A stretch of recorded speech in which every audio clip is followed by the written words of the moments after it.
আসসালামু আলাইকুম। আজকে আমি গিয়েছিলাম একটি পরিত্যক্ত জায়গায় মাছ ধরতে। গতকাল আমরা এই ৫টি মাছ ধরে নিয়েছিলাম।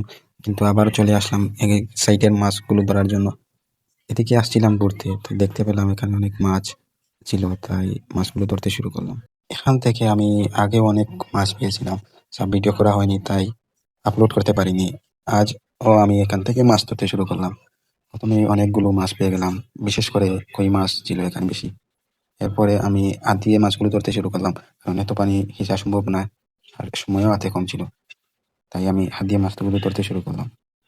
তাই হাত দিয়ে মাছগুলো ধরলাম। তারপরে অপর পাশের বানটিকে ঠিক করে পানিগুলো সেচলাম।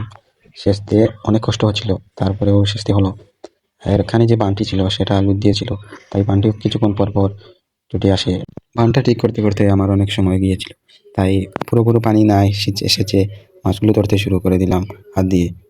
তারপরেও আসার অনুরূপ অনেক মাছ পেয়েছি। এই জায়গাটিতে কোনো রকম মাছ আসার সম্ভাবনাই ছিল না। কারণ এ জায়গাটির সাথে কোনো খাল কিংবা বিলের সম্পর্ক ছিল না। হঠাৎ এখানে কীভাবে মাছ চলে আসলো আমরাও ভাবতে পারিনি। এই জায়গাতে মাছ পাবো আশার বাইরে ছিল। কারণ এখানে তো মাছ হওয়ার কোনো সম্ভাবনাই ছিল না। দুদিনের মাছ মিলে না হলেও ১৫০০ থেকে ২,০০০ টাকার মতো মাছ পেয়েছিলাম এখান থেকে। মাছগুলো বিক্রি করিনি, মাছগুলো আমাদের ঘরেই খাওয়া হয়ে গিয়েছে।